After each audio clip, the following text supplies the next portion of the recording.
66 साल से रहस्य बना है, काल्पनिक देश से आया शख्स अचानक हो गया था गायब। नमस्कार दोस्तों, स्वागत है आपका हमारे इस चैनल में। आज हम आपको बताने वाले हैं टाइम ट्रेवल की एक ऐसी घटना जिसे सुनकर आप चौंक जाएंगे। लेकिन इससे पहले हमारे चैनल को जरूर सब्सक्राइब कीजिए। कभी कभी ऐसी घटनाएं घट जाती हैं जिन पर विश्वास करना मुश्किल ही नहीं, नामुमकिन सा लगने लगता है। आज से करीब 66 साल पहले कुछ ऐसी घटना जापान के एक एयरपोर्ट पर घटी थी, जो आज भी एक अनसुलझी पहेली की तरह है। दरअसल यहाँ एक रहस्यमय शख्स आ गया था जो खुद को एक ऐसे देश का नागरिक बता रहा था जो असल में धरती पर कहीं है भी नहीं। इतना ही नहीं, बंद कमरे में वो अचानक से गायब भी हो गया था, जिसके बाद उसे कभी किसी ने नहीं देखा। ये उस आदमी की कहानी है जो एक ऐसे देश से आया था जिसका नाम टोरेड था। कई लोगों ने इस कहानी को सच होने का दावा भी किया है, इसलिए समस्या का क्रेज टोरेड से संबंधित है। ये घटना 1950 के दशक में हुई थी। ये कहानी उस आदमी के जापान में पहुंचने के एक दिन बाद ही अचानक गायब हो जाने वाले व्यक्ति की है। उसके अलावा उसके सभी डॉक्यूमेंट्स, दस्तावेज जैसे कि उसका एयरपोर्ट और ड्राइविंग लाइसेंस, पासपोर्ट गायब हो गया। मैन फ्रॉड टोयर्ड की कहानी जुलाई 1954 में एक गर्म दिन के साथ शुरू होती है। उस दिन एक व्यक्ति हनेडा हवाई अड्डे पर आता है, जिसे टोक्यो अंतर्राष्ट्रीय हवाई अड्डे के रूप में भी जाना जाता है। इस आदमी के चेहरे पर दाढ़ी थी। यह कहा गया है कि उन्होंने जापानी और अन्य कई भाषाओं में भी बातचीत की थी। यहाँ तक तो सब ठीक था। इसके बाद जो कहानी उसने बताई वो बहुत ही भिन्न थी।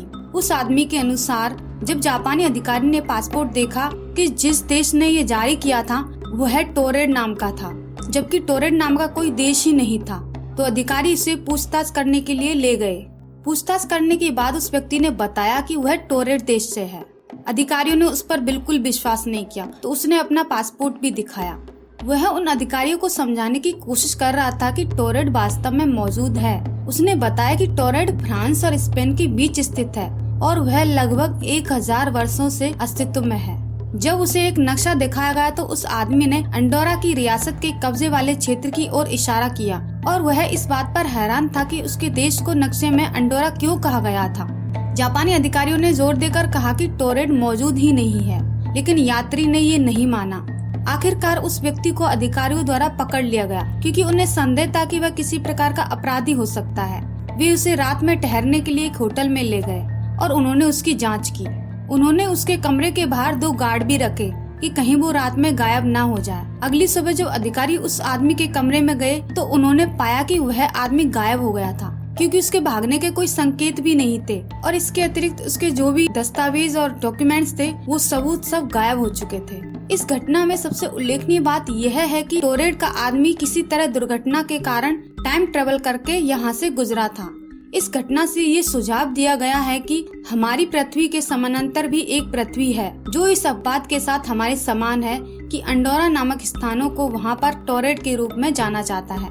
और यह भी सुझाव है कि आदमी भविष्य से एक समय यात्री था और वह गलती से समानांतर पृथ्वी हमारी पृथ्वी पर आ गया था। यह भी सुझाव दिया गया है कि इस तरह की घटना वास्तव में हुई थी। इस कहानी को आज भी सच माना जाता है। तो दोस्तों, आपको ये टाइम ट्रेवल की घटना कैसी लगी हमें कमेंट्स में जरूर बताइए।